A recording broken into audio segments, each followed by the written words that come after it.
So, hoe lyk jou gemoed?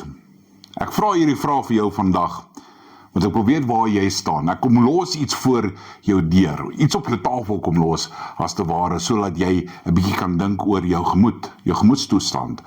Ons as mens, en ek sê nou die volgende met groot respek, sien baie keer hierdie groot predikers kom na ons areas toe, en ons wil hulle ondersteun, maar dis waar dinge mos gaan gebeur. Dis waar ek herstelling gaan kry, dis waar deure gaan oopgaan, dis waar finansies beter word, en dis waar gesondes weer gesiek is weer gesond raak. Maar ek wil hierdie mense soort van ondersteun. Nou, ek vra dit juist, hoe lyk jou gemoed? Omdat as ek na daardie mense toe gaan, wil ek iets sien, daar gaan iets gebeur. Maar hier is die volgende vraag wat ek vir jou wil vra vandag.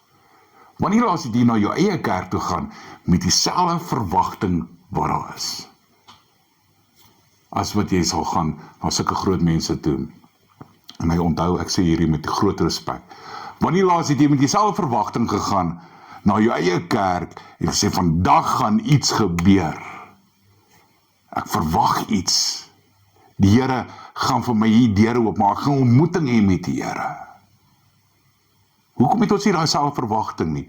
Hoekom moet ons elke keer na hierdie groot funksies toe gaan om hierdie soort van verwagting te hê dat die Here gaan iets doen? Ons moet dit elke dag in ons lewens hê, dat die Here gaan kom en 'n verskil maak.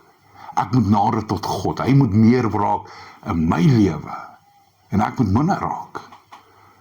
Nou in hierdie Pinkstertyd waar ons is, wil ek graag jy moet na jou kerk toe gaan, man, gaan ondersteun jou kerk, maar gaan met hierdie verwagting na jou kerk toe, want onthou net een ding van hierdie Pinkster, is in Handelinge 1 vers 8, sê, julle sal krag ontvang wanneer die Heilige Gees oor julle gaan kom. Dis wat Pinkster is, die Heilige Gees kom, en hy tel ons op, hy bring restaurasie, hy bring iets niets in ons lewens in.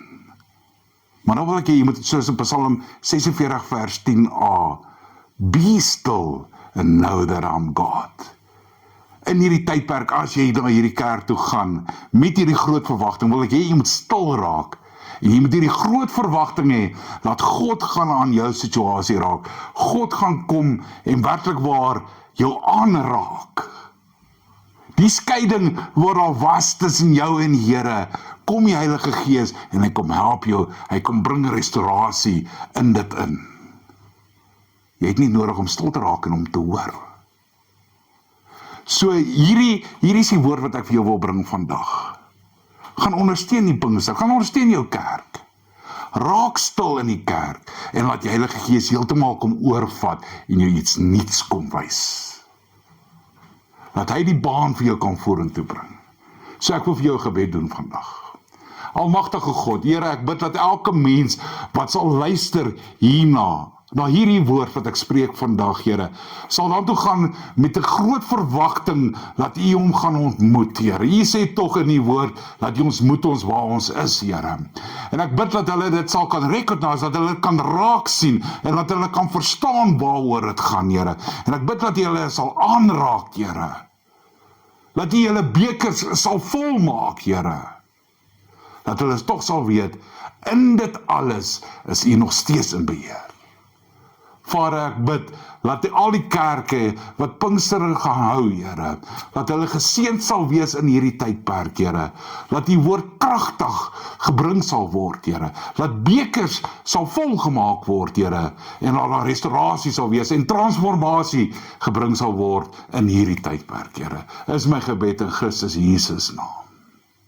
So ek bid, dat jou beker sal vol word in hierdie tydperk, maar gaan ondersteun en onthou, gaan met 'n verwagting, sodat jy kan ontvang. Shalom.